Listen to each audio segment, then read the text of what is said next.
Oh, sorry.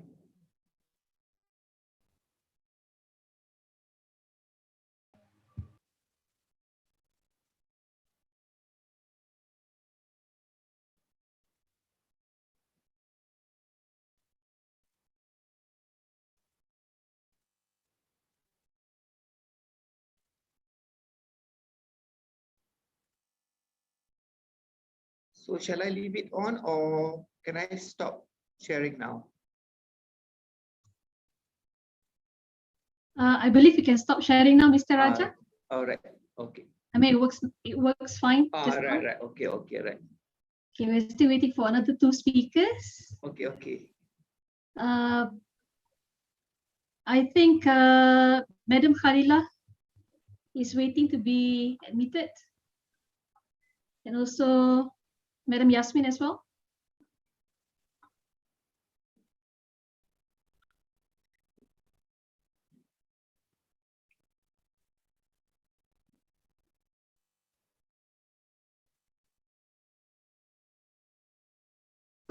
Oh, great.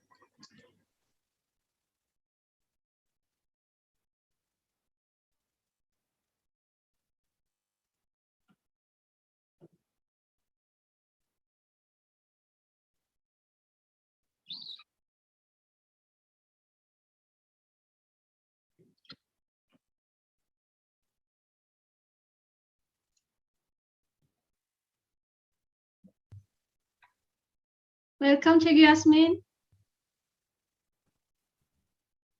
Hi, Dee. Hi, Min. How are you? Good. Thank you for Background ni. Okay, yes, thank you so much. Okay. Wait, I just need to know what's my order in like speaking. Nombor berapa? Okay, let me introduce you to the moderator, Putri. Putri? Yes, hello, good afternoon, Madam Yasmin. Yeah, hi. Okay, so you will be the first presenter. First. Okay. Yeah, and then following with Mr. Raja and then Madam Halila. Okay, all right. All right. Welcome, Madam Khalila. You are here, right?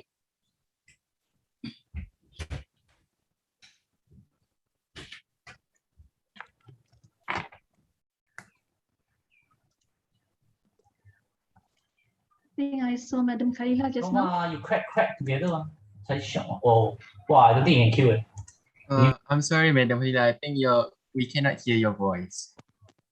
I can hear you all loud and clear, but Okay, now it's okay. it's better. Yes. Okay. Just now I had the microphone on. I mean my earphones on. So, but I guess without is better, is it? Yeah, now it's okay. Yeah. Welcome, Madam Khalila. Thank you. Hi, how are you? Good, thank you. Alhamdulillah. Is this Putri? Putri?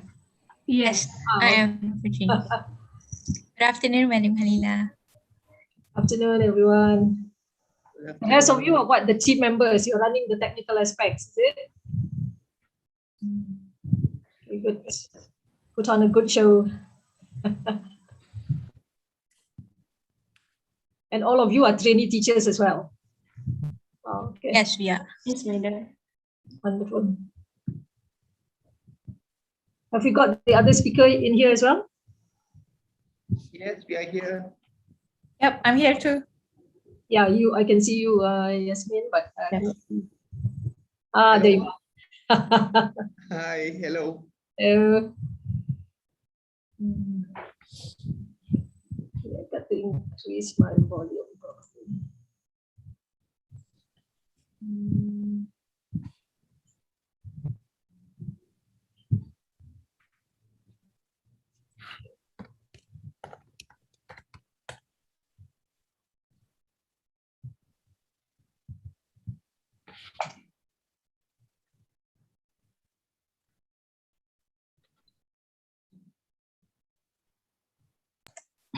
Luckily, I think I'm the only one out of not from college, right?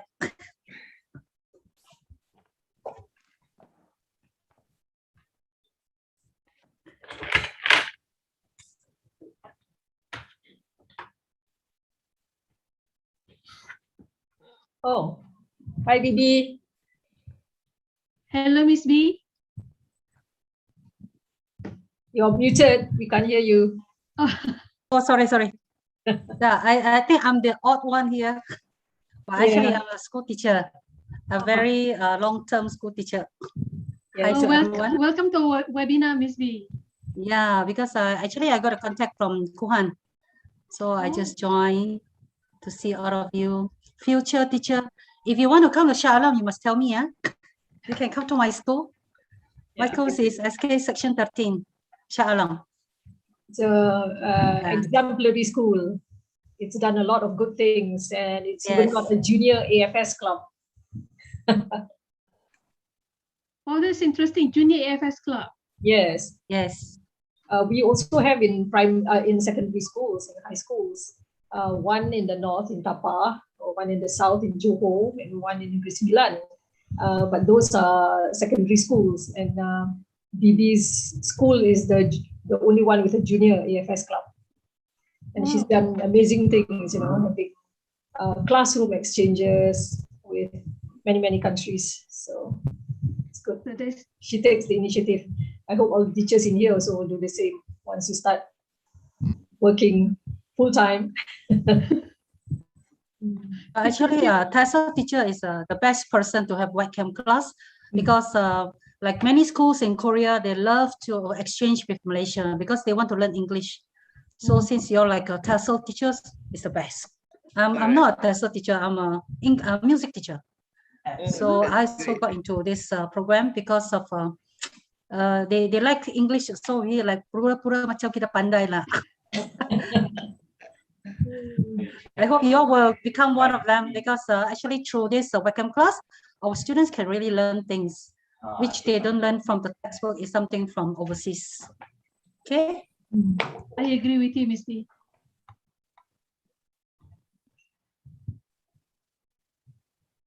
So is there any briefing to be done? Yes, Madam Kalila. Good afternoon to all our speakers today, and thank you for attending our webinar. I am Arjun, the leader of organizing this webinar. So we will be starting exactly at 2:30 p.m. Thank you very much. All right.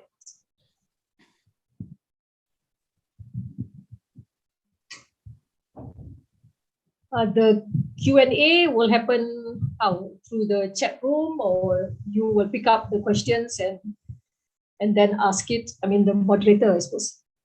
The quick Q&A session will be conducted. I will be asking the first question. My classmates will be asking the questions, and then we will pick up the questions from the Zoom, YouTube Live, and also Facebook Live. Okay. That's good. So we have another 7 minutes.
Recording in progress.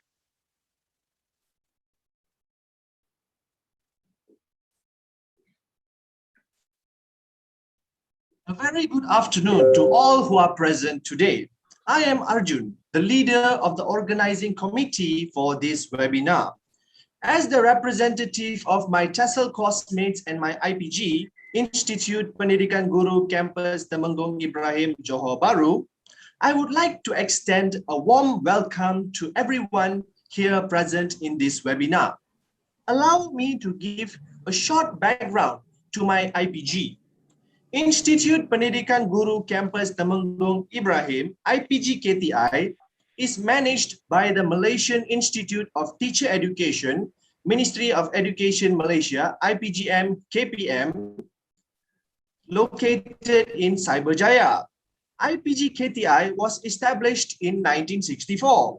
Like other teacher education institutes, IPG KTI is an institution of higher learning that trains prospective primary school teachers. IPG KTI is responsible for conducting teacher training programs to produce teachers who are professional, skilled, competitive, virtuous, practice noble values, creative, innovative, and skilled in ICT, in line with the national education philosophy and teacher education philosophy. Now, the main reason for conducting this webinar today is because it is a part of our Kapasiti Pedagogi Pembelajaran Bermakna KPPB project, and we think that it will benefit students from other campuses as well, who will become teachers and professionals in the future. The KPPB project is a combination of several subjects, which includes multicultural literature, philosophy and education in Malaysia, linguistics, and English for academic purposes. Its main objective is to build pedagogical capacity by harnessing current and future needs, such as digital utilization in teaching and learning towards meaningful learning that needs to be enhanced to produce pupils or students in line with the vision and mission of the Ministry of Education. Apart from that, the general public could also learn more about the educational challenges in our country from this webinar. I would like to give my heartfelt thanks to all those who are involved in this project. I would also like to thank the speakers and everyone for joining our webinar today. I hope that all of you will benefit from this discussion. Now, I would like to pass the baton to our moderator, Ms. Putri Faris. Thank you, Mr. Arjun. Ladies and gentlemen, as we are about to begin, there are a few reminders before we officially kick off today's event.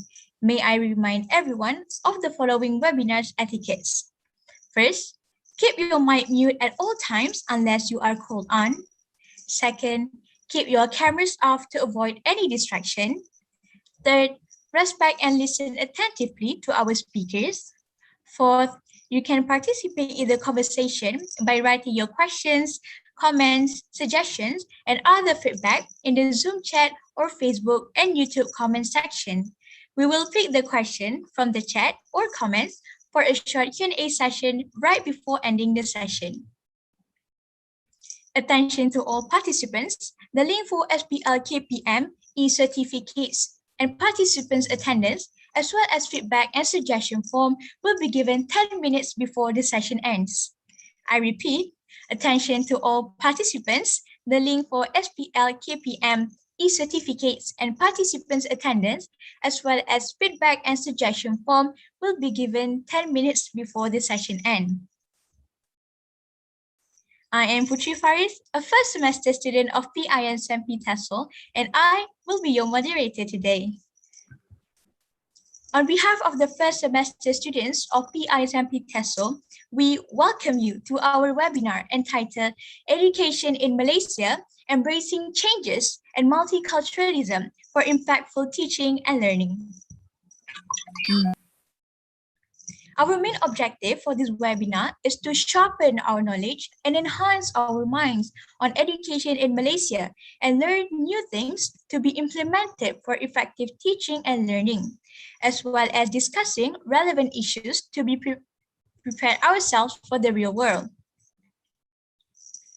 Ladies and gentlemen, the speakers will be talking at great length about changes and multiculturalism on how it impacts the pedagogy, but let me give you some general information about it. Multiculturalism can be defined as the view that cultures, races, and ethnicity, particularly those of minority groups, deserve special acknowledgement of their differences within a dominant political culture. Meanwhile, pedagogy is the study of teaching methods, including the aims of education and the ways in which such goals may be achieved.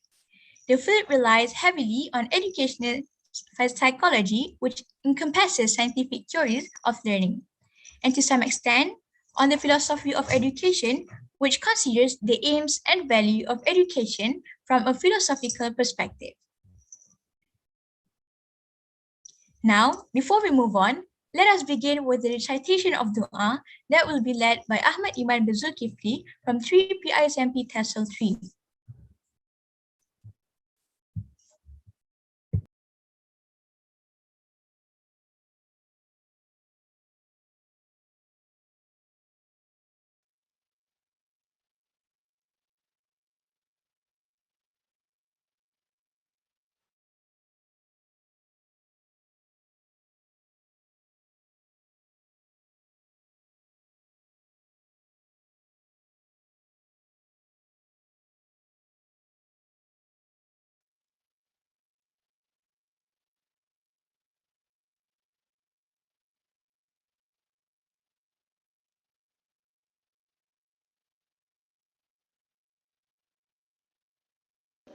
أعوذ بالله من الشيطان الرجيم بسم الله الرحمن الرحيم الحمد لله رب العالمين والصلاة والسلام على أشرف الأنبياء والمرسلين وعلى آله وصحبه أجمعين.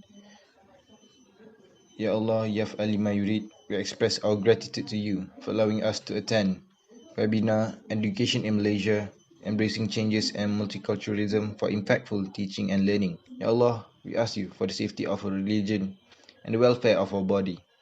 Ya Allah, Lord of the implementing authority, make the days that we've gone through, starting with your mercy, continue with your blessing, and ended with thy forgiveness. And also make the days that we've gone through with guidance and end with victory of excellence. Ya Allah, Ya Muhaimin, Ya Aziz, Ya Jabbar, let our efforts as a means to enlighten and convince ourselves that the personal safety of either outer or inner is a prerequisite for achieving happiness and excellence in various fields. O Allah, grant us faith and strength in order to face the challenges of life during the transition period and in the face of life in this new millennium. Ya Allah, Ya Farijullahumma wa Ya Kashfi al-Am. Ya Allah, show us guidance and adjust our path and ways to achieve happiness and glory. Let us listen to people who like the good things. Let us avoid doing the bad and evil things. Ya Allah, blesses our life in this meeting and gathering and prevents us from harm and unfortunate events. Rabbana atina fid dunya hasanah wa fil akhirati hasanah wa qina azabannar. Sallallahu ala sayyidina Muhammad wa ala alihi wa sahbihi wasallam. Walhamdulillahi rabbil alamin.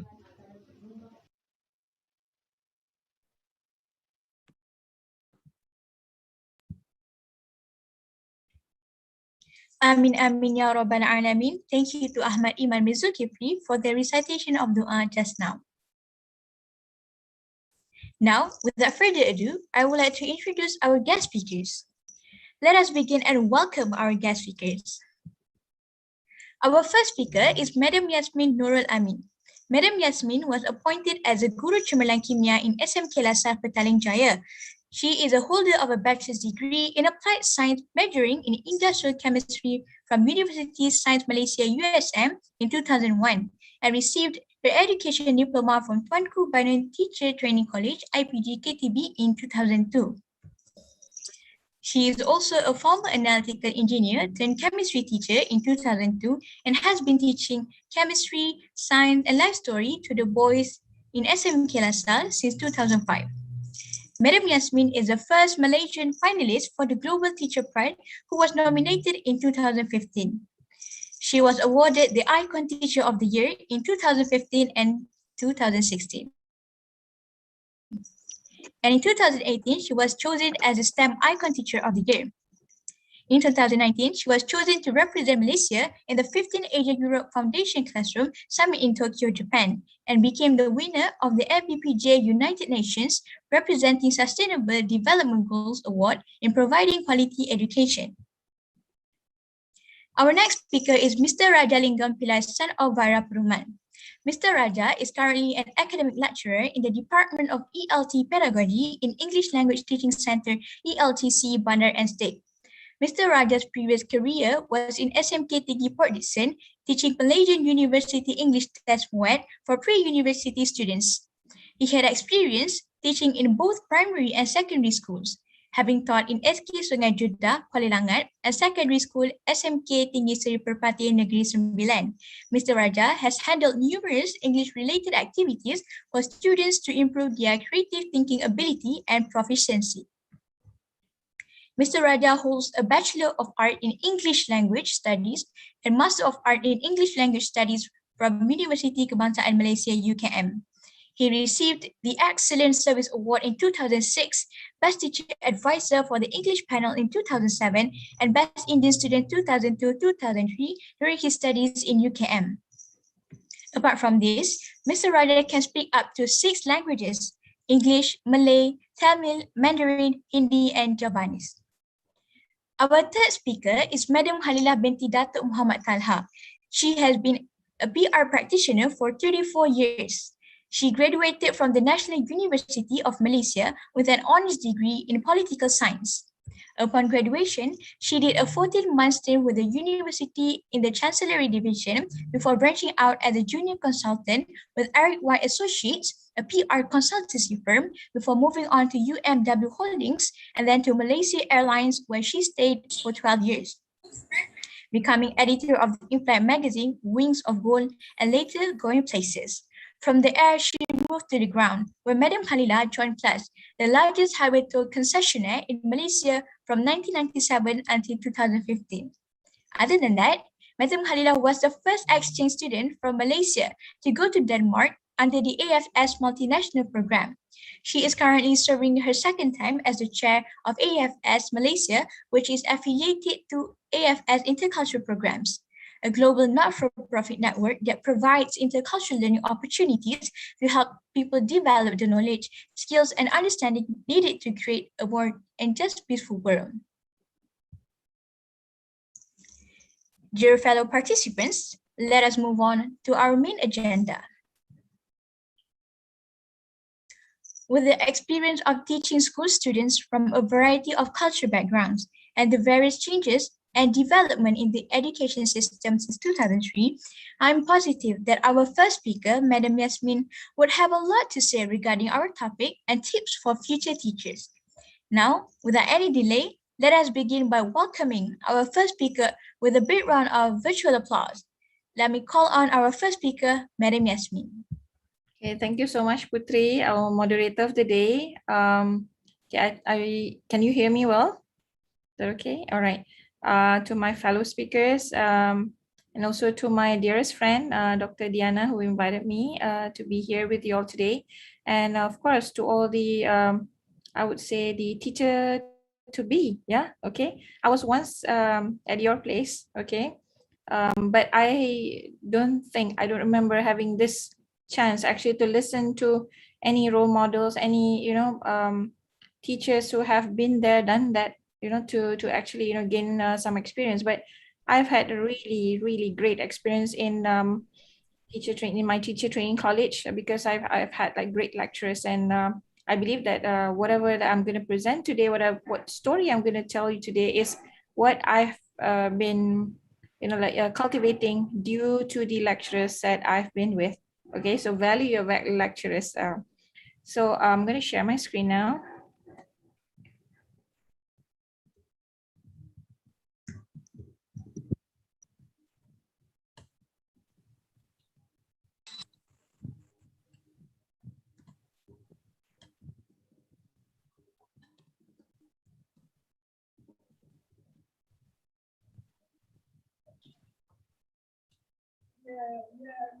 Okay, so yeah, my name is Yasmin Binur Amin. I'm a Guru Cemerlang Chemistry in SMP Lasa Petaling Jaya, and I believe that all of the credentials have been spoken by the moderator, and of course for the recognitions that I've received. Yeah, okay. So due to the topic I'm interested because there's this multicultural setup, being listed there. So this is a school that I've been teaching in SMK Lasa Terengganu since 2005. So I would like to ask you, maybe you can answer in the chat box in YouTube or Facebook Live. So what do you see here? I mean, I wouldn't be able to see your responses, but I just wanted, to get the ball rolling. So what do you see here in this picture? As you see me, I'm beautiful, cute, this teacher, but what do you see here? If your answer is anything but happy faces, okay, you gotta recalibrate yourself, because all that I see here is happy faces. Yeah, happy faces. I don't see race, I don't see gender, I don't see age. Okay, I see a beautiful background. That's the feel of my school, yeah, SMK Lasa. I consider myself a Lasalian now too, because I've been there since 2005. So, the setup, I miss that setup so much, but I only see happy faces. And this is what I cultivate in my class every day, to be happy with my students. So we don't see beyond the race, we don't see the gender, we don't see the age. We are all like almost equal. Of course, there's some boundaries, but we're almost equal. My students and me, we are like friends, we're like brother and sisters, we're more into that kind of a personal relationship. Yeah. Okay.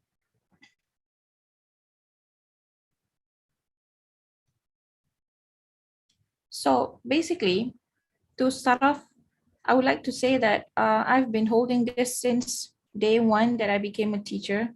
I built relationship, and I understand the need of my students. So why did I say building relationship? I didn't put syllabus, I didn't put chemistry, I didn't put science as studying, no, nothing. No, because I felt that, those are the sidelines. Yeah.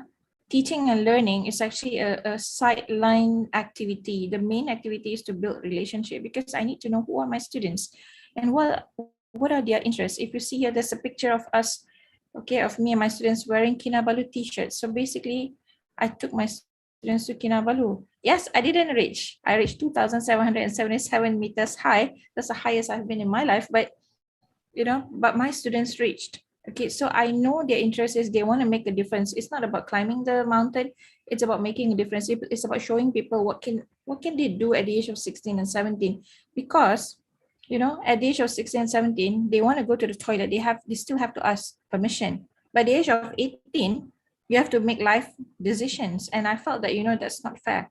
So I felt that, giving them the authority, letting them move on, leaving me behind, that's the biggest responsibility that I've given to them. And of course, my students cried buckets when I took them to Kinabalu, because they were like, teacher, you're not here with us. I'm like, okay, it's okay. Let me be where I'm supposed to be, because I couldn't reach, but you could. I had like some medical issues at that time, so I couldn't reach. But at that time, I empowered the students to move, to leave me behind. It's not about being selfish, but it's about pushing them towards the right direction, that you cannot be with them all throughout their life. You show them that, this is as far as I can go. But after this, you have to move on your own. And they did. All of them managed to reach Kinabalu. And, the excitement I felt was beyond the mountain itself. And understanding the needs of the student, what to teach. What do I teach besides chemistry and science with my students? I teach them life. I teach them, that if they want to go out, if they want to hang out, there must be an adult there. There must be someone there. But what kind of adult? Is it an overbearing adult? Is it someone who's going to tell them no all the time to whatever they want to do? No, it's going to be an adult that's going to say yes, but it's also going to be an adult that they respect. So if you see here, I played this activity with my students. Okay, so basically, yeah, they basically shot me and I shot them back. So, it's not something unusual, but there must be a certain amount of respect, and there must not be any issues while playing. But after how do I say playing, we're back being a teacher and student, we're back being friends, we're back being brother and sister. So these are the two hold that I hold strong in my life, building relationship and understand the needs of my students.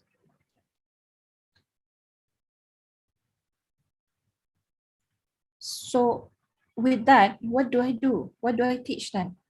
I'm a learning designer. I call myself that. I don't really call myself a teacher. Yes, that's what everyone called me, but that's not it basically, because being a teacher is like too cliche, but I'm a learning designer. So I understood what my student wants, like what I said. I know what they want. So I teach boys. So I combine the syllabus and the need. So basically when I combine the syllabus and the need, so what happens here is that I know there's a need that the students have to learn chemistry, but I also know that they cannot just learn from the book. It's not going to be a chalk and talk session. So I use many methods. I design my learning activity by telling them stories, by doing more hands-on activities, by having experiments, and the experiments are so extensive that if I don't do the experiments, they felt that something is not right on that day. They felt that, maybe teacher is angry with us. Maybe there's something that we do wrong, to that extent. And I took them outings as weekend hangouts. Students can be in school on weekends, and I'll be there doing what? They're not there to play football, but they're there to do experiments. They're there to do hands-on activities with me, guided, but at least they have the idea and the time and the place to actually carry out this activity. So being a learning designer is not easy, definitely, because you need to know how to design your lesson. It's not about just taking someone's lesson plan and just make it your own. No, you have to design it according to the students' needs. So every year the need is different, and especially now the needs are even more. How to say? It's a little bit different,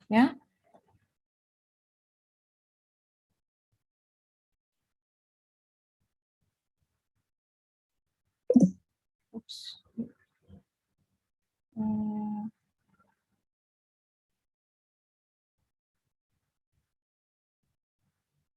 Okay. So why do I do what I do?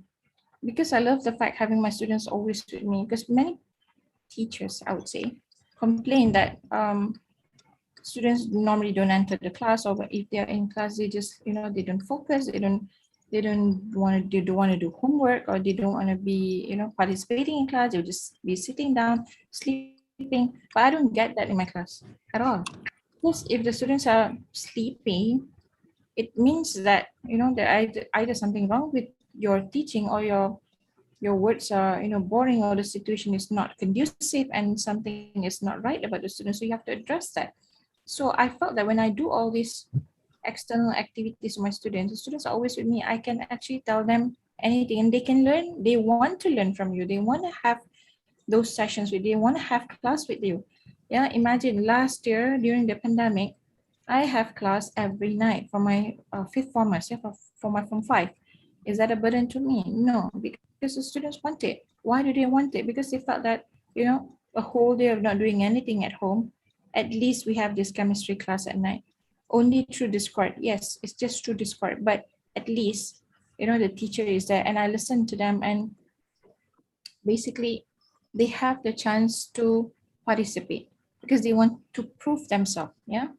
And with all these designing activities, having classes with them, having outings with them, I have better class management. So when I have better class management, I can command. I basically have the full command of the class.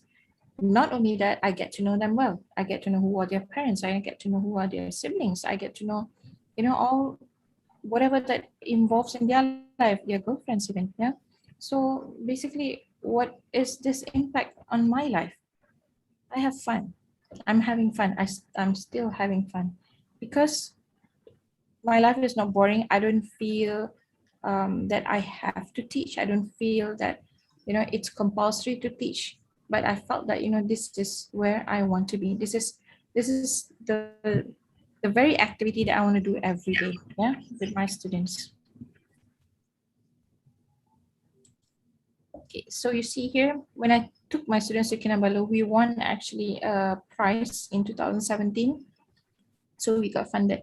So it's not like I force my student, okay, we have to go to Kinabalu. No, I basically get my students to be involved by pursuing competitions, by getting, fundings. Yeah, my students actually went around seeking for funds to go the extra mile, to do more things in their life, because these are the time that they can actually do all this. Once they start working, it's going to be a mixture between their life and working life. So I told them, I said, if you want to do anything, you want to reach the mountain, do it now, because this is the best time. Your body is in good shape, you're young, you can recover fast, and yes, you can reach the heights. And they did it. Yeah, so it's a huge inspiration, because it's the first time that the school had this activity where the students actually reach the highest point in Malaysia. And besides Kinabalu, I actually took my students to Dubai. We entered this competition in a Dubai Science Festival, and I took about 30 of them to go to Dubai. So maybe people will say, why Dubai? Yeah, because I've had the opportunity to go to Dubai almost every year, and I felt that if I can, if I'm given the opportunity to be in Dubai, so I want to take my students there too. And when I had that thought, things come easy, because you want to take your students, things come easy. We had sponsors, we took Brunei Airlines, Royal Brunei Airlines, and Royal Brunei gave us so much. We even had a chance to go to Brunei. Royal Brunei was really generous in that, and it's just because you want to take students. So don't be afraid to want to do more things for your students, because things will fall into place. You're not going to be alone. You're not going to be sad, but there's not much of a setback, basically, because once I set my mind into doing things for my students, on a ticket for my students, things are coming beautifully. And the only thing that it's in for me is about having fun with my students. But for them, it's a life experience. They will never get this with their family. They will never get this with any other person ever in their life. This is the only time. And once you get the chance to do something with a student, go for it. Yeah. Is there challenges? Definitely. Because sometimes the need of the students are not addressed. Okay. There's two occasions here that the picture I chose here. This picture is about me doing an activity, hands-on activity with the Malaysia Palmer Council. I could have just gone on my own. I could have just, accept the invitation from Malaysia Palmer Council to do a hands-on activity in UPM, if I'm not mistaken, on my own. But I told MPOC, I said that, can I bring my students with me? And they said, yeah, you can. Why did I need to bring my students when I can do it? But I was there to, not to supervise, but to see them having fun while performing the hands-on activity. And this has been like a feature in my future activities after that, where I do take my students whenever I had the opportunity. When anyone asked me whether I can perform any hands-on activity for teachers or individuals or schools, I told them I will bring my students. Why? Because I need to give them the opportunity to showcase that they can do it. Yeah, because they need to show, they need a platform basically to show who they are. Yeah, like now, okay.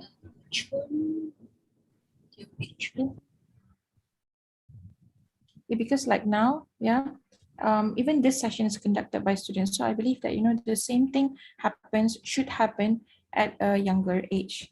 And this activity, this is a trip to Cameron Highlands, where a bunch of my students who lives in KL, who has never been to Cameron Highlands, where I was at a stage where I went to Cameron Highlands every week just to have a cup of tea and eat some scones.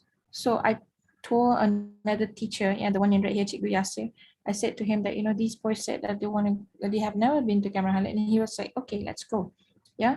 So alongside with my husband and also my friend here, so we took our students to Cameron Highlands, just like that, without any, of course, with consent from parents, but at least we address that need. Yeah. But can we actually address the need of every student? No. Okay. Frankly speaking, no. But you have to try. You have to try, and you have to make sure that you are always there with your students.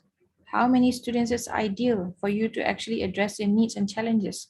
No number. It could be 30 in a class, it could be 20, it could be 10. Yeah, but touch their hearts. Yeah, take the time to actually talk to each and every one of your students.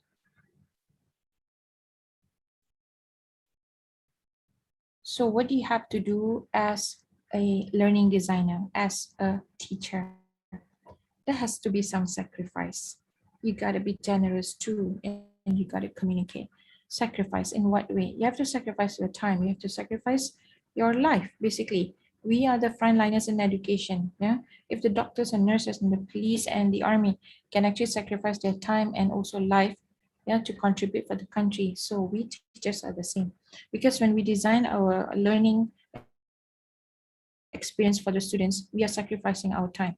So what? It's okay, yeah, because it's part and parcel of being a teacher, of being an educator. You got to sacrifice, and you have to be generous. You cannot help things back. You cannot think that, you know, okay, maybe I do not want to do this because I felt that, you know, maybe the students won't appreciate me. Never ever think of that, because if you actually thought that, okay, is there anyone who can appreciate me? All right, so you won't be able to contribute. You won't be able to give yourself the best. Yeah, communicating is most important here, because without a good communication, you cannot set a guideline on how you're going to move on in being a teacher. Yeah, because there's no one rule that fits every of your students. Okay, why did I show this picture here? Because this picture here shows everything when I went to Kinabalu. Yeah, it shows me at a very fit me, okay, and also me who's doing sacrifices, okay, for my students, because they want to hike Kinabalu, so they made me hike my house here 19 floors almost every day. Yeah, and it shows that, it shows generosity, it shows communication. It's the key when I'm with my students. So what do I do? Where have I been with my students? I've been like almost everywhere with my students. Like I said, the sacrifice has to be there. But if you put the sacrifice as the key here, and you felt that, you know, every sacrifices must have something in return, then, you know, it's going to affect your mind. It's going to affect your mind. It's going to cloud you into a situation where you won't be able to move. So I only have one goal, you know, every time I do any activities with my students, that is to have fun. So when I do all these activities, I took my students to Petro Science almost like every week. Yeah, and we are so lucky because our school is so near to a LRT station, Taman Jaya LRT station. So we can move, yeah, using LRT. Parents will send the students there, and then we took the LRT, which is so safe as a mode of transportation, straight to Petro Science in KLCC. And and because I teach boys, yeah, so probably boys have less hassle. I don't know, because I only taught girls like the first 2 years of my service, and now it's all with boys. And I took my students to Spritzer, to Mangrove Swamp, Chocolate Factory, Dubai, Kinabalu, hikings, countless of hiking. We're so lucky that behind our school there's Bukit Kasing, the famous Bukit Kasing, where everyone actually wants to go there. I took them to treasure hunts. They do a lot of STEM activities, paintball activity, as you saw just now. Eating activity is a must with my students because they are all boys. So, you know, countless, yeah. I couldn't even fit in, but I just put a bit here for you to see. So like I said, you know, these are the learning experience that you have to design. You cannot be afraid, and you cannot be held set back, yeah, be held back by the fact that, can I do this? Can. Okay, the answer is always can. But if you never move forward, the answer is always no. So as a young would-be teacher, what should you do? Yeah, when you go and be a teacher yourself, you have to go the extra mile. Yeah, you have to go the extra mile. So what did I do? I basically tried, you know, to say yes to every opportunity that I had that was thrown at me. And I rarely said no. So I go the extra mile in everything I do. Seize opportunities. Seize opportunities, it's like I said just now, you don't say no. So you go the extra mile, you seize the opportunities. Like here, okay, I basically challenge myself to be one of the hands-on speaker for all the colloquium pendidikan STEM in 2018, 17 and 18, yeah, all over Malaysia. So I actually spent time away from my students for a while to Sabah, Sarawak, Kelantan, Perak, Johor.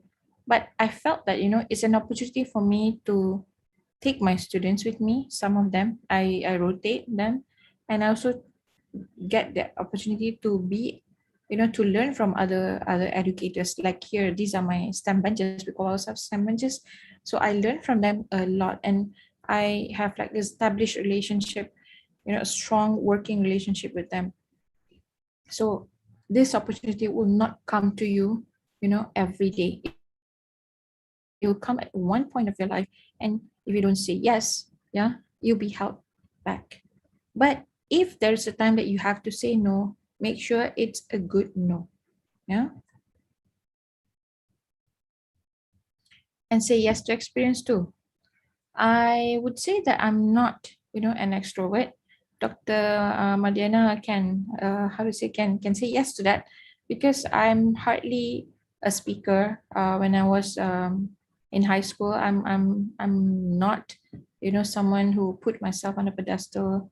No such thing. So I would say that, a little bit of an introvert, but there's always a time for you to start. So I'm saying yes to experience. And when I started getting invitations to talk, this is in Bernama Radio. So I say yes to the experience just because, not because of the fame, but because of the experience. And of course, whenever I get to be on air, my students are with me. Yeah, so I get to take my students to experience this. Imagine my students, over the moon, whenever their faces or their voice, thoughts, are heard over the mass media, and also especially here, on the news. You have to have a strong team. Yeah. So when you start venturing out in school, get yourself a strong team. So I am very fortunate because I have a sister here, my fellow teacher in school who's also teaching chemistry and science. We work well together over the years since 2008. So, our working team is so good that we actually go even holidays together. So it's not about like just being two of us, but it's also about building a strong working relationship. And it's not easy because you will have differences. Yeah, you will have differences. You will have different ideas. Arguments are there, but you have to tone yourself down, and you have to know when, to project an idea or when to say something, as long as you don't hurt one another. Okay, I would like to show you, this video, because of all the experiences. This is, I think, one of the pinnacles of my life as a teacher, where I'm the still only teacher in Malaysia who has her own McDonald's advertisement. Okay, so I would love to I'm share. sorry. Yeah, or is it time? I'm sorry, Madam Yasmin, for interrupting your presentation, but it's time already. Okay, so I'll just speed up. Yeah, okay. All right. If you want to watch this, okay, you just type terima kasih cikgu, senang pagi-pagi. Yeah. Okay, so here is a bit fast. Yeah. So these are the experience that I attained over my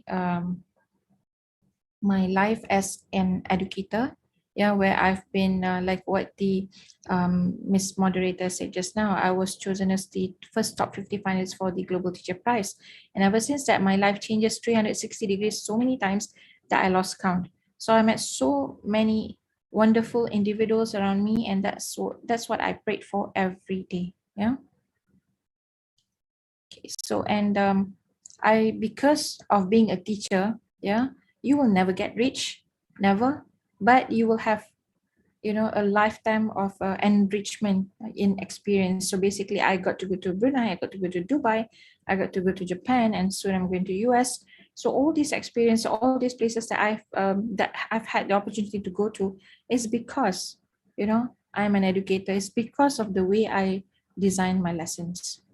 And of course, I'm a regular on Astro Awani too. Do you know that when the first time Astro Awani actually invited me to be there, they actually rolled out a green carpet and said that, teacher, this is the best that we can do for you. They even sent driver to my house.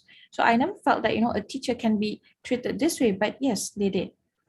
And lastly, maintain the relationship with your students. like this student, he has graduated from university. I went to his graduation.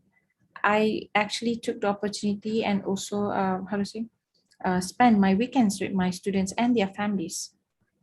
Yeah, and of course, more hiking activities. And all that I do, okay, is for this lady here, my beautiful mother, okay, so that she's always proud of me.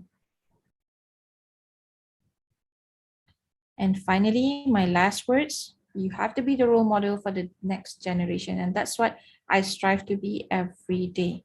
Yeah, and teachers matter because we teach minds, we touch hearts, and we transform lives. And I think that's all for today. And there's a feedback form, and I hope that the technical will be able to give out this short URL for the students. Yeah. Okay. Thank you.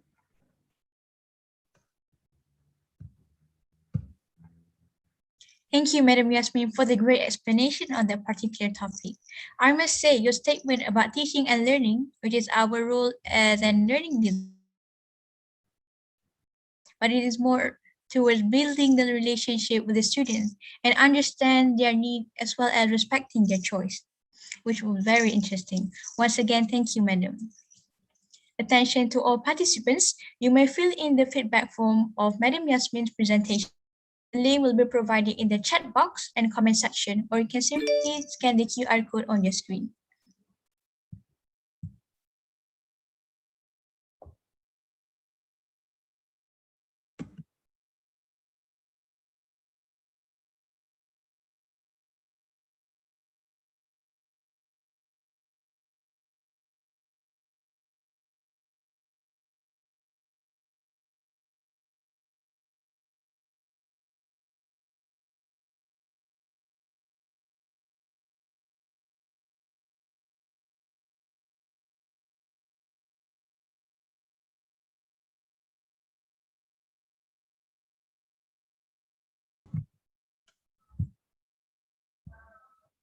Moving on to our next speaker, Mr. Raja, with the experience of teaching students of all ages from primary school to secondary school, I am pretty sure that not only me, but everyone here is also interested in listening to your thoughts regarding the teachers' roles and professionalism in realizing the national philosophy of education and PE, as well as the role of student teachers in addressing the diversity or multiculturalism in the classroom. I would like to welcome our second speaker, Mr. Raja, to enlighten us with your explanation. And for that, let's give a round of virtual applause to Mr. Raja.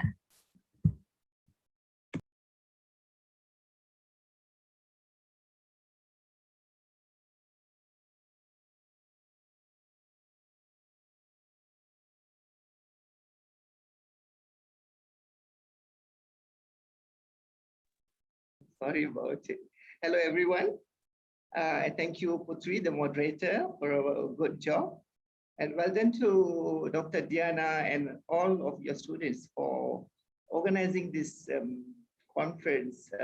It's a great pleasure. It's a great pleasure to be here, and I also feel very proud and happy that to meet Madam Yasmin and also Madam Kalila. It's been it's really a true pleasure, and I really salute Madam Yasmin for all your wonderful contribution and your experience for I would say for the country. Actually, this is what we need. This is what we need to do, right? Again, thank you so much. So let me introduce myself. I'm Raja. I've been a teacher from 19 years old. Actually, I started teaching when I was 19 years old. I taught in a state school in Port Dickson as a temporary teacher. Then I furthered my studies to Maktab Perguruan Raja Melewa. And I was posted to, I did my practical in St. Paul's, another, a big school in Seremban. Then I was posted to Pulau Kerian, a original school. So there I was, situated. I was posted in a very, very rural school. There you don't have any electricity, no water supply. Students travel 10, 15 kilometers on a bike, and sometimes when it rains, it floods. And it's been really, really challenging, but I would say, I would rate that school as one of my most wonderful experiences I've ever got.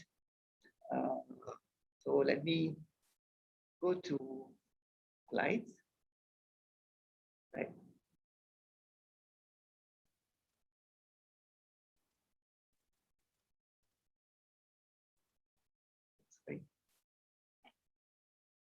Okay. Education in Malaysia, embracing changes and multiculturalism for impactful teaching and learning. I must say something about these two photos here. These are the most recent ones. Before I came to ELTC, I was teaching in SMK Tinggi Podikson. The top photo is from 2019, my Form 6 class. And the other photo is from 2000, I think 16 and 17 batch, Form 6 also.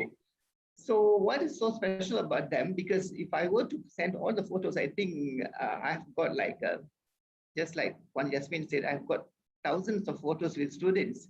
Because end of the day, you'll be surprised that you don't be surprised that I would say my students are my greatest motivation factor.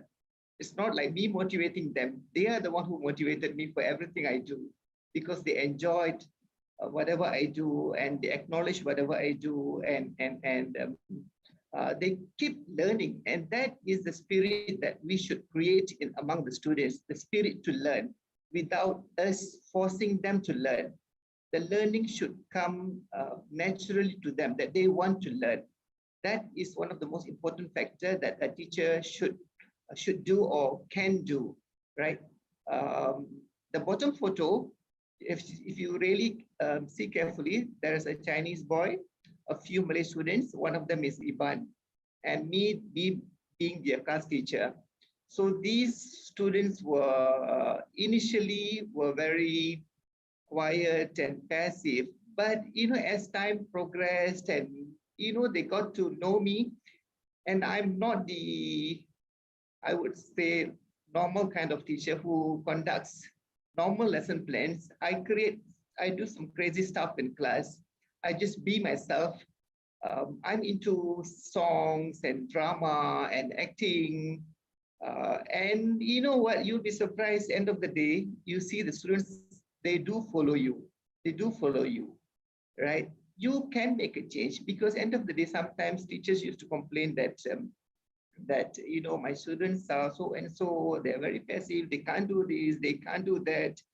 But I don't really believe those words, because it's you are the one who's got all the power to make a change and make a difference. All of them would sit together and eat. I remember once, 2017, I think I just had 2 idlis. You know what's idli, right? The Indian breakfast, right? That's my favorite.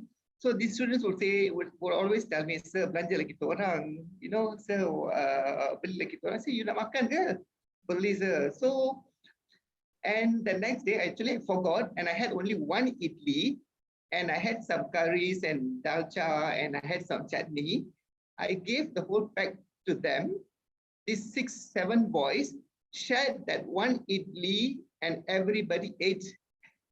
Everybody ate together. They sat and enjoyed that 1 idli, 7 of them. And these boys still keep in touch with me. I still go out with them. I still go out, have a meal with them. And just last Saturday, I went hiking with a few of them. So this is, just to describe the photos, right? So those are the little experience that I wanted to share with all of you. Okay, what is multicultural? I don't want to go into so much detail about the definition of multiculturalism, but it's whatever we do, it is in line with the education policy, with the National Education Blueprint, and also with the National Education Philosophy. What is the purpose of, or you call it JERI in Bahasa Melayu, Jasmani, Emosi, Rohani, and Intellect? I'm sure all of you would know, right? So, but unfortunately, that doesn't really happen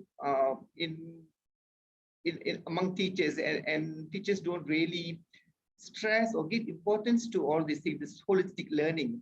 As you can see here, developing the potential of individuals in a holistic and integrated manner, so as to produce individuals who are intellectually, spiritually, emotionally, and physically balanced.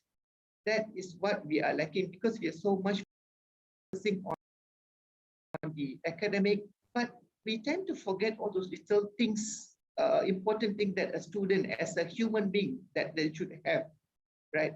We don't instill the values, we don't instill the value or the idea that learning can be fun. Learning is not just memorizing facts and achieving excellent results. It's what you are, how well you can become a good human being, how well you can enjoy the process of learning. And you have to understand, or teachers have to instill the value that learning is lifelong, that you can learn anything, right? As what Putri said, that I speak 6 languages. Actually, I do speak 3 languages fluently. And the other 3 languages, Mandarin and Javanese and Hindi, I learned on my own. So these are the experiences that I always share with my students. See, automatically, I have taught in Felda settlement, where consists, for the whole school, of majority of them are, Malay students. And I was the only non-Malay teachers in that school. But I've never felt awkward or never felt alienated. I've never felt bored. And lots of teachers, my friends, they say, "Oh, Raja, how can you teach so far? It's in Felda settlement. How can you, you are outgoing person, but why don't you get a transfer back to PD?" I said, "No, it's fine with me. I am enjoying myself here. I'll be here for as long as I want." And these students would take me out for hiking, they would take me out for jogging, they would take me out around the Felda area. They brought me all the Felda settlements from Felda 1 up to Felda 20. I know I've been to all the Feldas in Gemas. They took me on a bike because my school so interior that it borders Johor border. It is closer to Johor border, and they would take me on a bike to visit the oil palm plantation in Johor. You see, so but how did I tackle them? But through sometimes my own experience that I want to learn things. So you can learn. If I can learn Javanese, you can learn English too. You see, so I would speak to them in Javanese, and the Javanese students wouldn't know a word of Javanese. So they would say, "Oh, sir, kami malu, sir." So things like that, little experience that you have, you share with your students and they learn. So you don't have to force them. You see, that's how you make them to learn. Right, okay, next one. Okay, okay, this is just some, some quotes. Educate, but first we must educate, the educators, right? See, that's what we are here to do now, right? And the other quote, which I like, teach your children according to the changing times they live in. This is by, from Prophet Nabi Muhammad, right? And the other one is from Azli Rahman.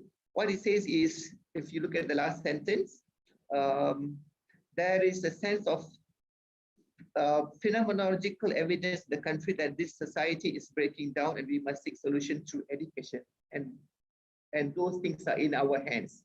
Only teachers can make a difference in the society.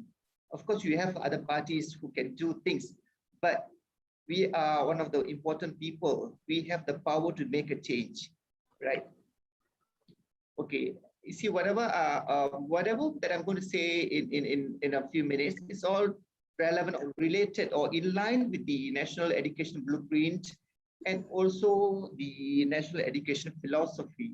See, the leadership skills, thinking skills, knowledge, bilingual, ethics and spirituality and national identity, right? Okay. And these 5 things, if you are my student, these are the first thing that I teach. Let's say I'm getting a Form 6 student, they just registered. This is I would call it, you can call it a toolkit for teachers, you can call it a template, whatever you want. But sometimes I tell my students, this is the life circle. These are the 5 important things in life that you must have, that you must know. And teachers should know all these 5 things. You should give importance to these 5 elements in education or in gaining knowledge, right? One of the important things that teachers should have is, teachers should do is understand the social background of your student, right? For example, you teach them. See, before teaching MUET, the syllabus, go into the syllabus, this is what I do. These are the things that you should have in order to, to change the mindset of students that they are here not to just learn math or English or BM or whatever subjects, but to make a change. And that is the purpose of education, to make a change in ourselves and to gain knowledge and to change who I was before and who I am now, and how am I going to be in future. So one of the things is important, one of the important thing is social. So you teach your students social skills. You get to know their family, their friends, where are they from, their environment. Teach them social etiquettes, basic social etiquettes, personal grooming. Tell them why you should need to dress up nicely. Why is it important to have for you to have hobbies? Social etiquette such as how do you sit at home and eating, and how do you sit at home at the hotel, and how do you sit and eat at McD is different. How do you speak to me in classroom is different from how do you speak to me at my house when you come and visit my house for Tibawali or Hari Raya. So these are some social etiquettes. How do you greet your teacher? For example, some of the Chinese students would say, "Cikgu, awak ada makan tak? Awak boleh cakap Cina." You see, but some teachers get very offended, right? Would you get offended, Putri, if your student calls you, "Cikgu, awak sudah makan"? Yes, I would feel offended. Why would you get offended? I think Cikgu awak, because he uses Cikgu awak, right? You see, if you really understand the social setting of the student or their language, you see, in Chinese, correct me if I'm wrong, in Chinese you say ni hao ma, awak apa khabar. So ni is the same for adult and also for younger ones, right? So they translate directly, awak apa khabar, cikgu awak sudah makan. So for me, I don't get offended because that's how they speak and they translate directly from Mandarin. You see, and sometimes students wouldn't know their cultures and what's do's and don'ts from other cultures. They wouldn't know. When I was teaching in Palong, my students wouldn't understand. My Malay students wouldn't know that I don't eat beef. Well, then I have to explain to them. See, and you don't be judgmental. You teach all these little things to your students. They would understand, and then you break the ice, you break the barrier, and they become close to you. See, when I have a lot of Chinese students, what I do is I'll tell them few things in Mandarin, and they would be like, "What, sir?" Then they would reply me in Mandarin. "Sir, you know Mandarin? How come you know Mandarin?" Then I say, "No, what's tahu itian lah? I know a little bit lah." You know, wow, sir. Then they will start clapping. The whole class will clap for you. You see, if I can learn Mandarin, you should learn English also, right? Okay, sir. Okay, sir. You see, things like that. Okay, another thing, education academic. You explain to your students, before going into your syllabus, into your exam, syllabus or the requirements of exam. Why do you need an education? What is the purpose of having an academic qualification? Excuse me, Mr. Raja. Yeah. I would like to apologize to you for interrupting your presentation. I would like you continue your presentation, but you only have another 2 minutes for your presentation. Right. Thank you. Okay. So can I just go back to the next slide before that, and I just tell you a few things, just a few points, right? Okay. So, and also give importance for mental and emotional well-being of your student.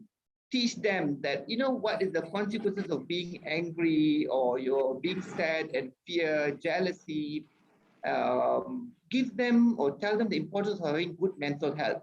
And also teach them about the religion and spirituality. Why do you need to have all these moral values? The 36 moral values, not just for the exam purpose. It's for your life to carry out throughout your life, to apply all these values in your daily life. And why is it important to have good physical? Why do you need to have exercise? Why do you need to have good health?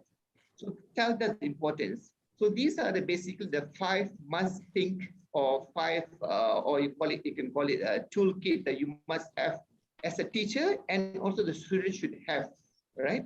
And lastly, some tips for teachers: keep learning, right? Always empower yourself with knowledge, update yourself, current issues, world knowledge, entertainment, social events. Have a growth mindset, right? Not fixed mindset, not fossilized mindset. Adapt and adopt yourself to changes, right? Instill values in classroom, embrace and accept diversity, respect different cultures, food, costume, cultural festival, learn and read about different cultures and values. Gain students' trust. And I would always say, you don't force students to respect you. Respect should be earned and not forced upon, right? Be mentally prepared for all sorts of circumstances and challenges. And last but not least, a teacher affects eternity. He can never tell where his influence stops, right? And always come out from the comfort zone to try different things, as what Madam Yasmin has mentioned earlier. Don't be comfortable doing the same thing again and again, but you can always learn things and improve ourselves and coming out from the comfort zone and going and learning. That's all. Thank you. Thank you very much.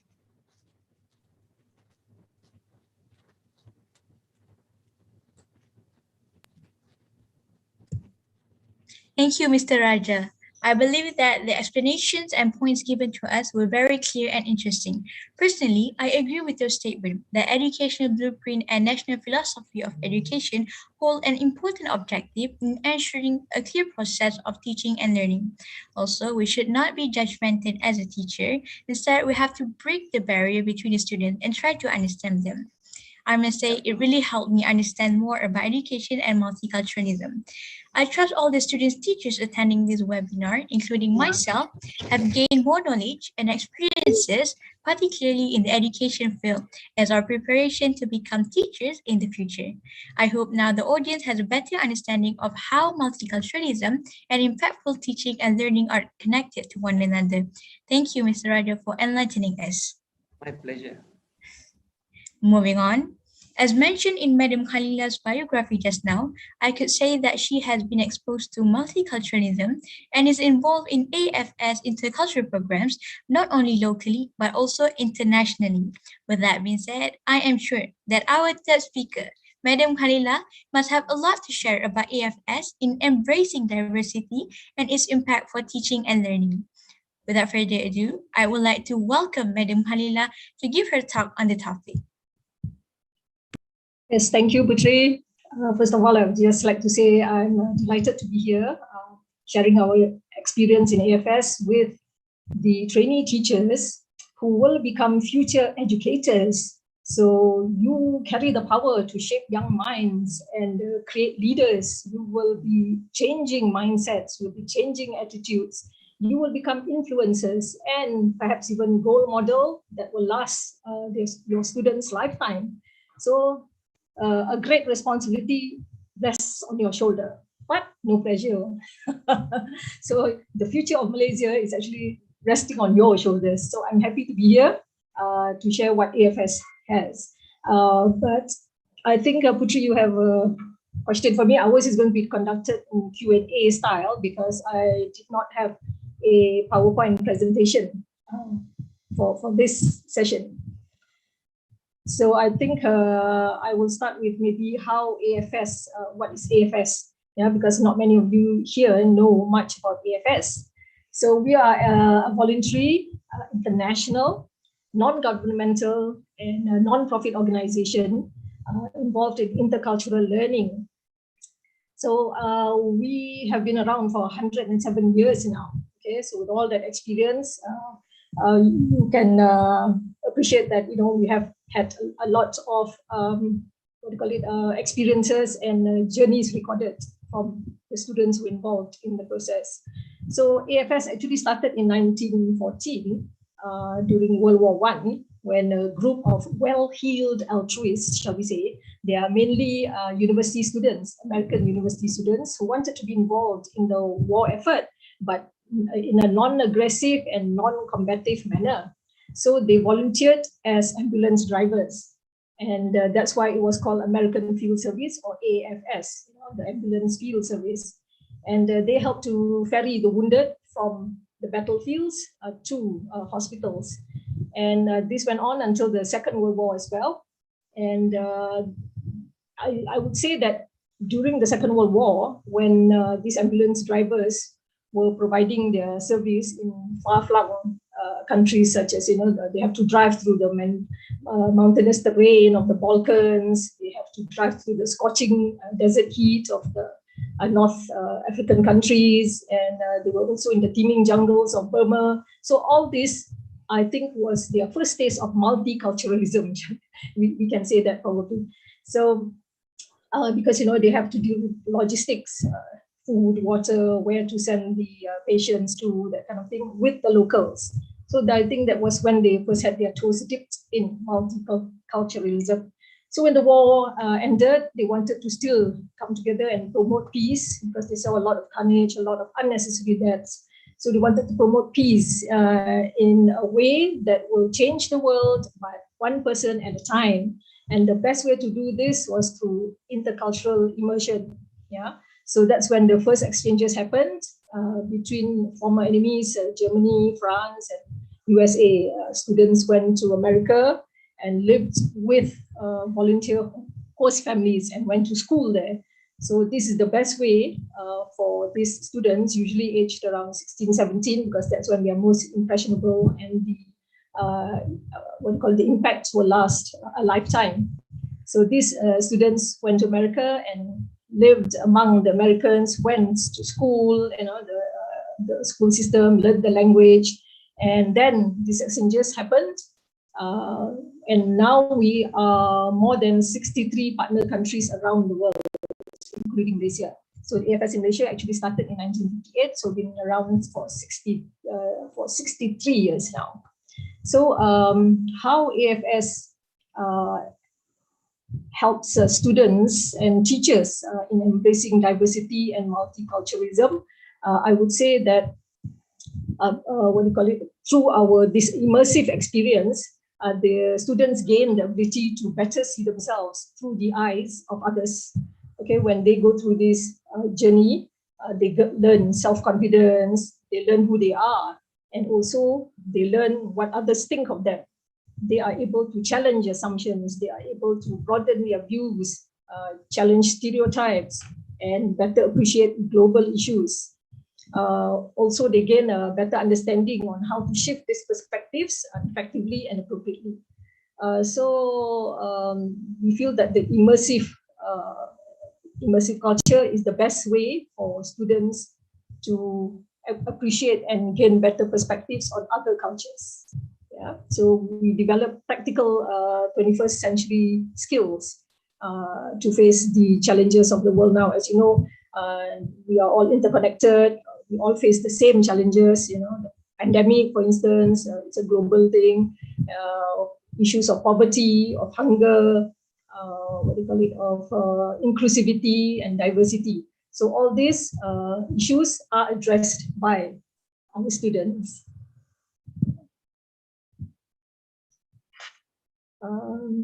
Any questions, Putri?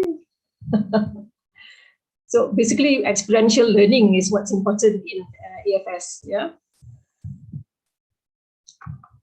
As for there was somebody who asked me about whether AFS complemented the education process in Malaysia. Yes, we do, because we bring students, like I said, from all over the world to be embedded in Malaysian culture and in the Malaysian school environment. So you have foreign students in the schools, and they share their perspectives, they share their worlds with students who would maybe normally not be able to venture out because out of the country because of their socio-economic background. There is, in particular, a school in Tapa, the Sekolah Menengah Datuk Panglima Perang Kiri. Yeah, they have hosted more than 10 AFS foreign students from all over the world in their school.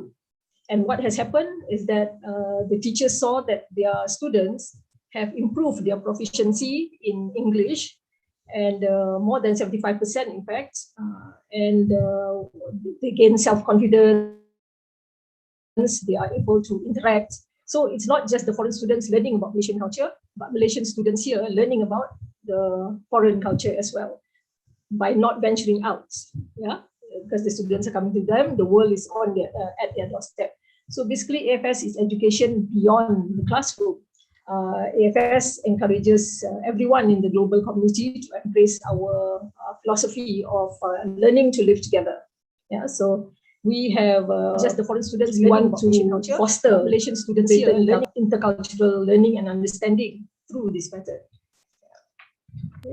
Okay, Madam Halila, I have a question for you.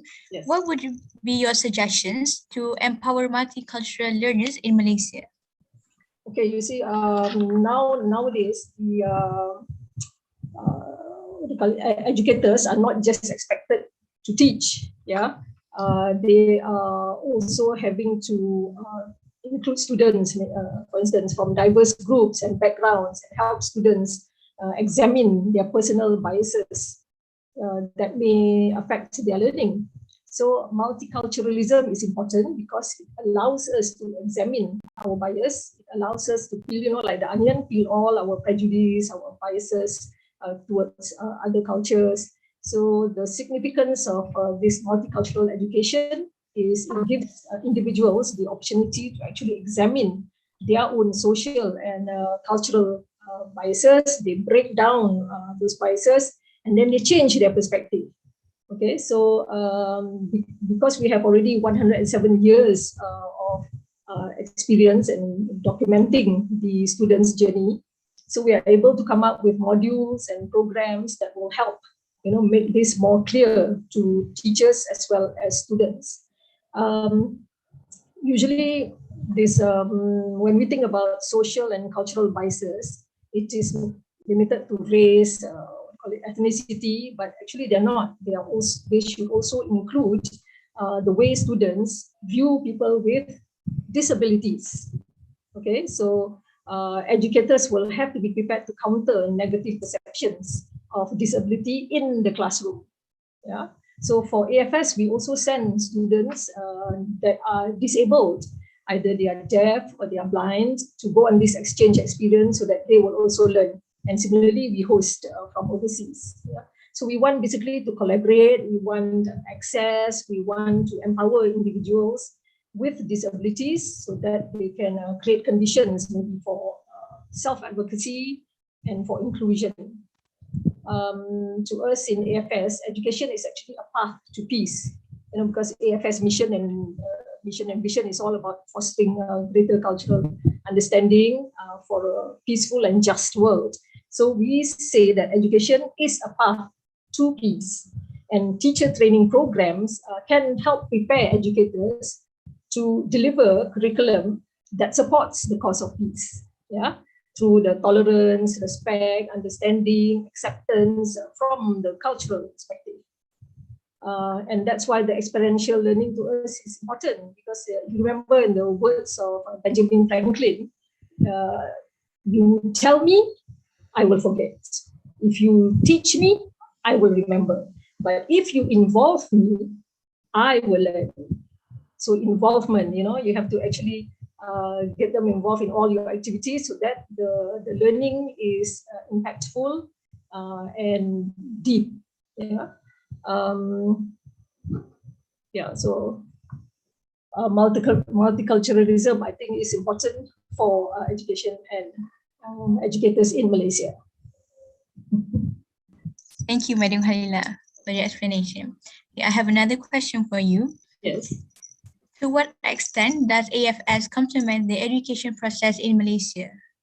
I mentioned just now that we bring students from all over the world to Malaysia, and they learn from our culture, they learn from our school system by interacting with the students there. Our students as well learn from them, from the same process.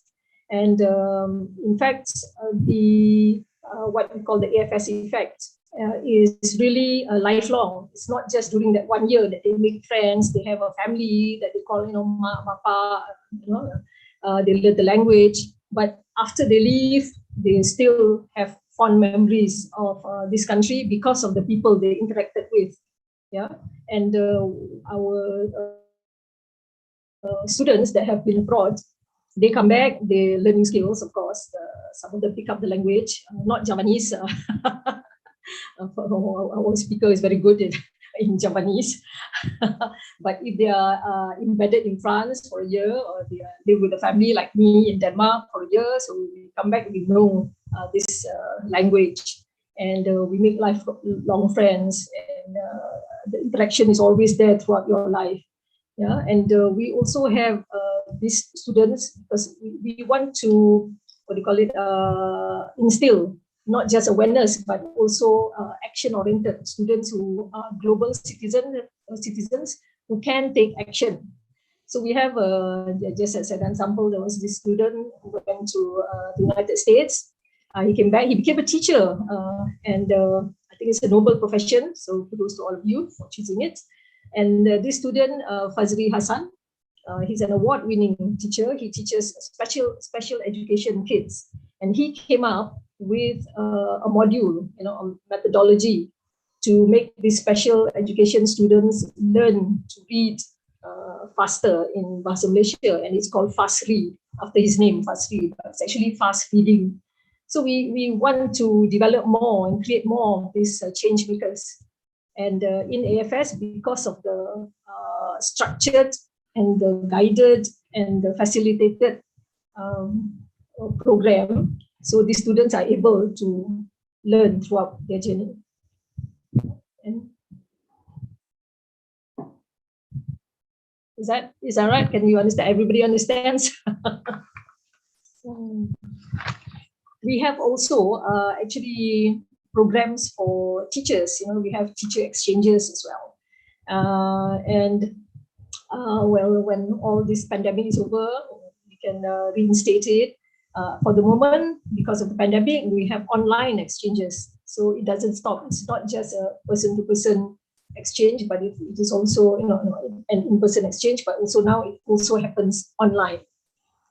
And online gives you great possibilities, because you can actually have classroom exchanges, like one of the schools in Shah Alam, section 13. They have classroom exchanges with schools in Turkey. They have classroom exchanges with schools in, I think, Croatia and China. So the possibilities are endless. Yeah. So these are I think these are the ideas or the activities that our future teachers here can do with their students. And don't forget also, of course, set up AFS clubs in your school. And then AFS can come and help you, advise you. We also have programs, by the way, for teachers, educators, and students on intercultural learning. Yeah. So we have workshops on intercultural learning. So these students can gain a better understanding of not just their culture, but of the culture surrounding us. Malaysia is we have a lot of cultures around us, of course. But what we know is only the form, the very superficially. What about the character underneath? If you imagine an iceberg, so the character is underneath, right? So there's a lot of values in there that we don't know. So what AFS does is not just sending students overseas and receiving students from overseas, but we also have now a domestic exchange program. So we place Muslim students in non-Muslim families, and these are normally short-term exchanges during festivals. So we call them the festival exchange. So a Muslim will live with, let's say, a Christian family and learn about Christmas, and the non-Muslim will come and live with a Malay family for a week to learn all about Ramadan and Hari Raya Puasa, Hari Raya Aidil Fitri, and then they gain a better understanding. We have had also the results from these participants that they find the short-term exchange, the festival exchange, very, very beneficial, because it broke down all their prejudices and they understood the culture better. And of course, they have a new father and mother now, second family. Excuse me, Madam Khalila. Yeah. I would like to apologize for interrupting your presentation. I would like you to continue your presentation, but you only have 2 minutes before you end your presentation. Thank you. I'm almost at the end anyway. There are questions. I hope you all can forward the questions to me. Otherwise, I think as last words, I would just say that it is now not enough to produce individuals who can read, write, and count. Education must now fully assume its central role in helping people to forge a peaceful, just, and tolerant society. Yeah, more so now than ever. Okay, thank you. Thank you, Madam Halila, for the sharing, which in my opinion is a very detailed sharing in terms of the connection between education and multiculturalism in Malaysia, as well as a descriptive explanation on AFS.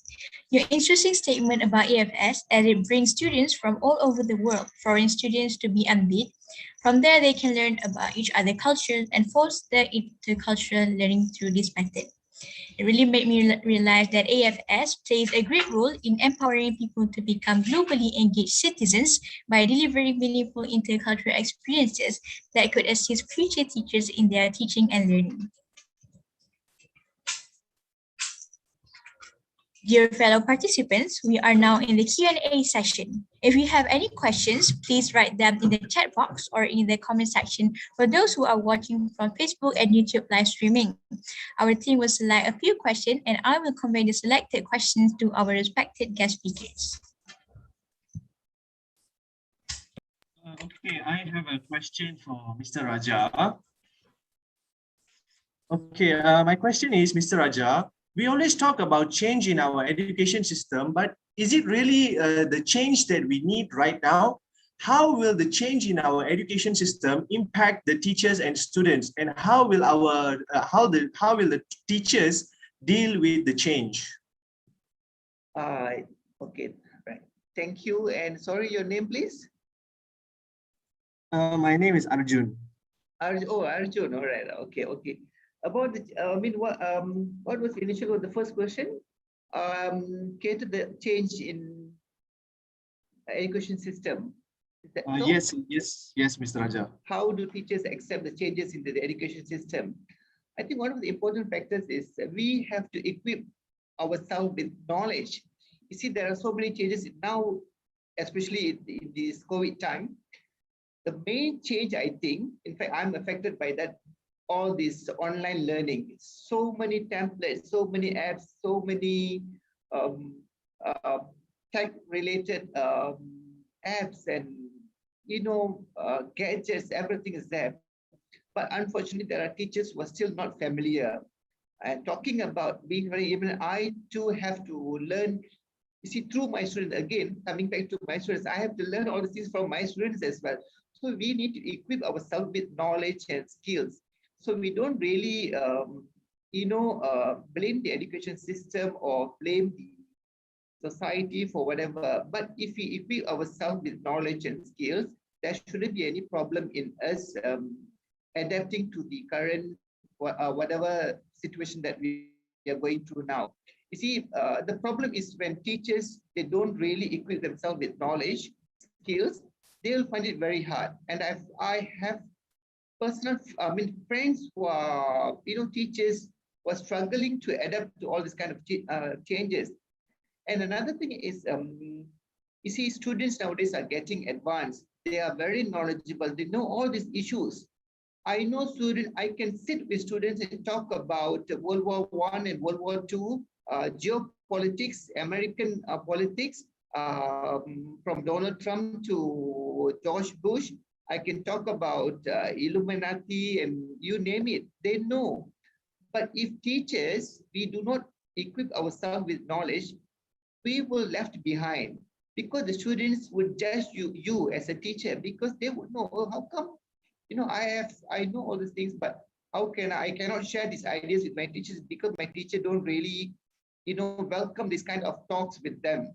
You see, the basic thing is we need to equip ourselves. We as you have noticed, I presented in the last slide, you need to equip yourself with knowledge and learn things, different cultures, so that it's easy for you to adapt to changes.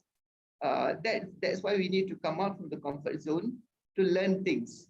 If you don't learn, we'll be left out, right? Anything else, Mr. Arjun? I think, Mr. Raja, thank you for your explanation. Right. Have I answered your question?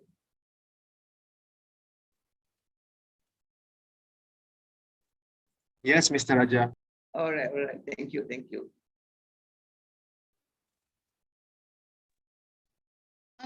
I have a question for Madam Yasmin. Okay. Can you hear my voice? Yeah, I can. Okay. My name is Susanna. I'm from TESL students in IPG KPI.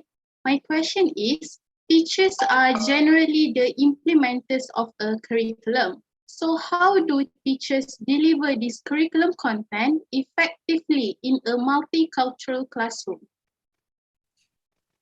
Like I said earlier, the word multicultural doesn't exist in my classroom because all I see are students. I see them as a person. So no matter who I'm faced with, the curriculum has to be delivered to everyone with the same idealism, because you cannot differentiate them into clusters. You can't say that I'm going to teach the Indian students differently. I can't teach the Malay students differently. In fact, in my school, the setup is 40% Indian students and 40% Malay students and only 20% Chinese students. So how do I segregate them into groups that way? So we can't. So when I teach my students, I'll just teach them. I see them as happy faces. Every day I do that. I've never seen them any otherwise. I don't even see them as boys, because if I do, then I would have to treat them differently.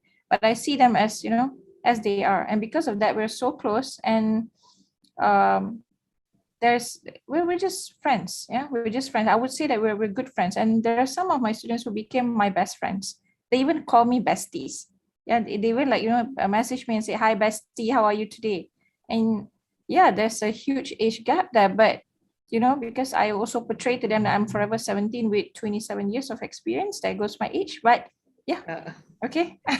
I tell them that every day. So when I get this kind of remarks from my students, it means that you have established the fact that you and the students are of the same par.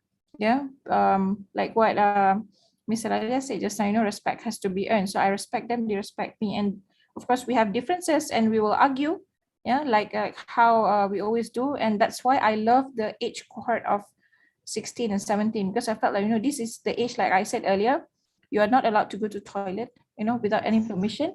But at the age of 18, you have to make your life decision. So I love to have on the 16 and 17, and know that you will make the best decision of your life when you turn 18. Yeah. And not only just limited to, teacher, can I go to the toilet? Okay. All right. Does that answer your question? That's great. Yes, thank you, madam. Yeah.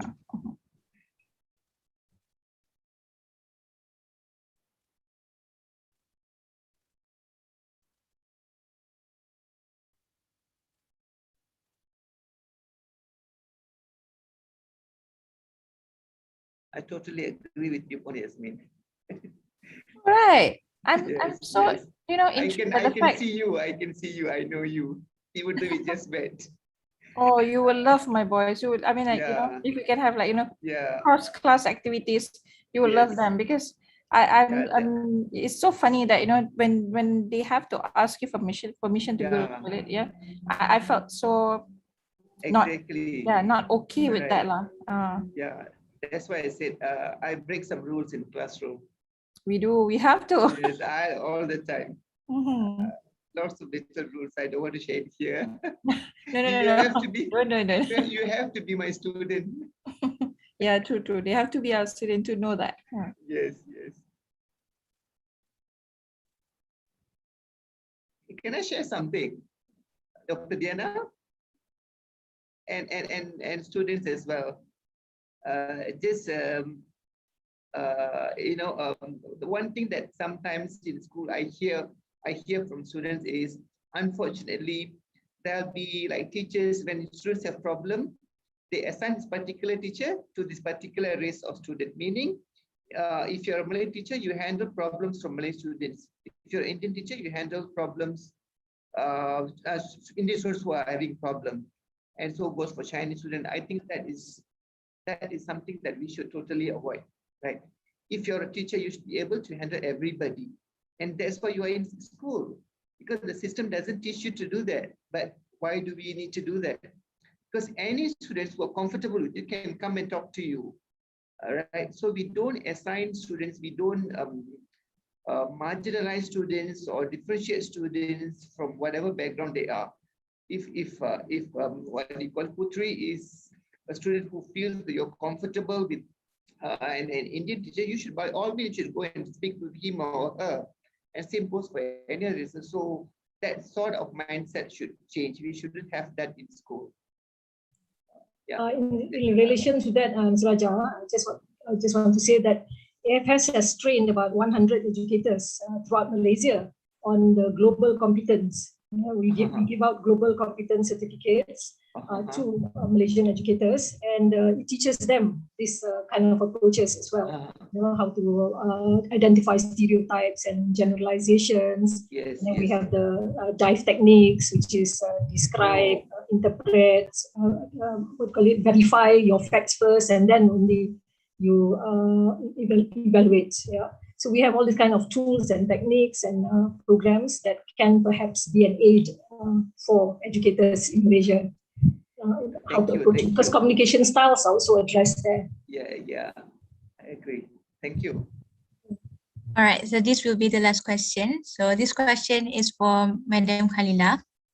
As teachers are often not well prepared to deal with ethnic and cultural diversity in their classroom, we have many programs for students. Is it equally important to have some programs and activity for teachers too? What is your opinion on that? Oh yes, definitely. That's why we believe in educating the teachers first, in training them on multiculturalism before they go out and practice it on their students or passing it forward, so to speak. Teachers need a break too. They need to understand the various cultures around them, not just the form, but the character, the content. So this is important for them to have the background first, before they go out and teach others. In Malaysia, we're lucky because we have so many races. So this is a good, breeding ground or experimental ground for everyone to start doing this. So we have the theory, we have the practice. And in AFS, it's all about experiential learning. It's all about hands-on experience. Yeah. So please do contact us, and we will assist the teachers here, especially, on how to do this. All right. Thank you to all speakers for answering those questions. I trust our speakers have thoroughly addressed the audience's questions well. Before we end the webinar, I would like to invite the speakers to conclude the sessions in a few words. First, I would like to invite Madam Yasmin to share her final opinion about our topic for today. Okay, thank you, Putri. I think I would just like to say to all teachers to be, or the young teachers out there, always seek guidance, and remember that you're going to touch hearts, transform lives, and always keep that in mind, and never say no to any opportunities that comes your way. Yeah. Okay. So with that, thank you for inviting me today. Thank you, Madam, for your words. Next, let's hear Mr. Raja's parting words. All right, thank you, Putri, and thank you, IPG Temenggong Ibrahim. Thank you, Dr. Mardiana, and thank you to Puan Khalila and Puan Yasmin. Nice meeting all of you. And this is one thing that I always tell my students. I will tell them, and that is what I do. Treat our students like flying a kite, right? You know how you fly a kite, right? So you let them fly. You let them fly. Let them fly wherever they want. Give them the freedom, but you are still holding on to something, right? That's what we do. But you don't try to lock them. Don't cage them. Let them fly high, but you are holding it to, you're holding on the string, right? So then they will learn things. Let them make mistakes. Let them learn from mistakes. They're not perfect. We don't expect creating perfect human beings. We are humans. All of us make mistakes. Teachers make mistakes, right? So that's it. Thank you. Thank you, Mr. Raja, for the insight. Finally, I would like to invite Madam Halilah to share her final words on this topic. Well, I think intercultural learning and global citizenship education, they are transformative. They are lifelong pursuits. You cannot learn it in a day because culture also keeps on evolving. So, but with the right tools, you will be able to recognize, you'll be able to identify and maybe embrace the changes and address those challenges. So, as I said, AFS can give participants the opportunity for this hands-on experience and learning. So we hope you will reach out to us because we will be very happy to assist in any way we can. Thank you. Thank you so much, Madam Halilah, for the overview. All right. To conclude our webinar session on the topic Education in Malaysia, Embracing Changes and Multiculturalism for Impactful Teaching and Learning, we could agree that teachers are more than just a teacher. They are educators who hold the responsibility to bring world perspectives into the classroom or even outside the classroom. This is to ensure that students can get the most out of it and learn from the best. Just like what Madam Yasmin had stated, teachers need to seize opportunities and get out of their comfort zone to learn new things in order to become excellent learning designers. Also, I absolutely agree with Mr. Rajas on how we should break the barrier between teachers and students, not only to create a stronger bond in the classroom, but also to get to know your students' personal needs and how we can tolerate their behaviors. Furthermore, according to Madam Halilah's explanation earlier, educators are not expected to only teach, but they need to expose their students to cultures so that they can embrace diversity. Therefore, AFS is an outstanding program in exposing students to intercultural conversation and context. The way that teachers implement their style of approaching their students really matters in a sense to give a much more impactful teaching and learning. In this case, teachers need to sacrifice a lot of things, be generous, and seize a lot of opportunities to give the best teaching qualities for their students of all colors from the betterment of Malaysia education development.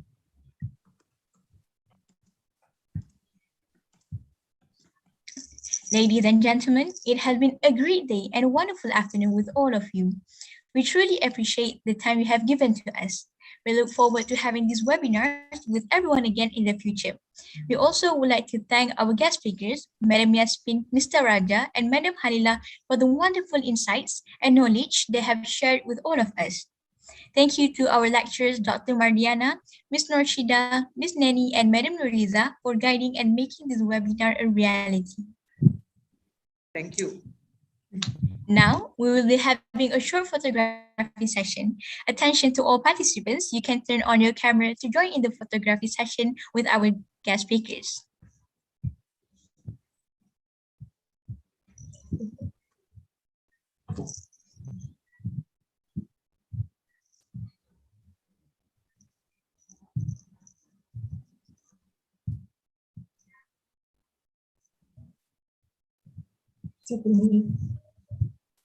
All right, ready?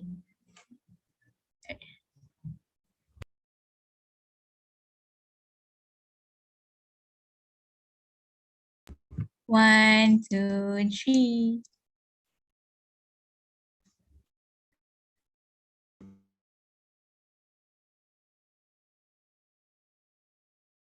No freestyler. All right, there will be 3 pages, so another 2 pages. Ready? 1, 2, 3. And for the last page, 1, 2, 3. All right, thank you. As they say, all good things must come to an end. This session might have ended, but the knowledge gained from this session will definitely be alive as we carry on with our lives. Focus on the positive and eliminate the negative. Again, thank you everyone for your participation. But before leaving the meeting, on behalf of the organizer, I would like to apologize for any shortcomings in conducting this webinar. We look forward to and welcome any suggestions to improve the webinar from all of you. Don't forget to fill in the feedback e-certificates, and SPL KPM form. The link will be provided in the chat box and comment section, or you can simply scan the QR code on your screen.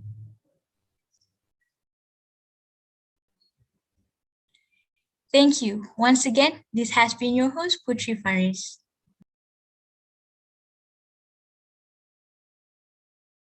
Thank you to all speakers. Thank you to all speakers. That's a really great sharing. Thank you. Thank you. Wonderful sharing. Thank you. Thank you, Puan Yasmin, Puan Kalila. Hope to see you. Thank you, Mr. one day. Raja, Kalila. Yeah, I'll get to you, Puan Kalila. Keep in touch. Alright. All of you. Yes, thank you. Right. Bye. Bye. Thank you, Mr. Raja. Thank you, Mr. Yasmin. Thank you, Madam Kalila. Thank you, Dr. D. Yes, thank Min, you. I text you later. I call you later, Madam Kalila, and also Mr. Raja. Okay. Thank you, Media Yasmin. Thank you, Mr. Raja. Thank you. Madam Halila.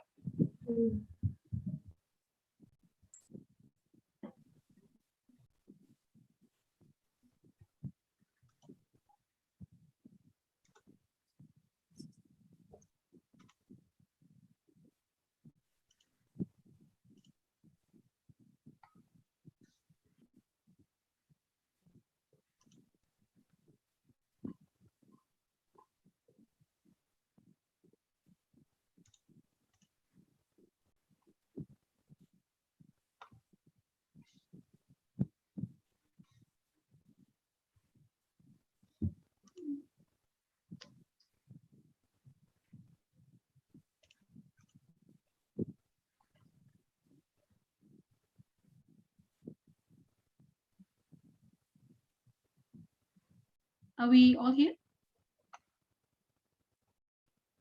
Or do we have others? Think. Recording stopped.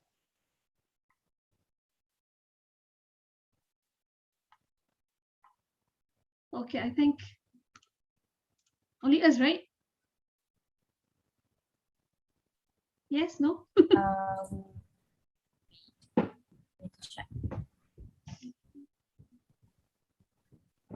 Okay, I think only us. So I just want to say congratulations to Arjun and the team.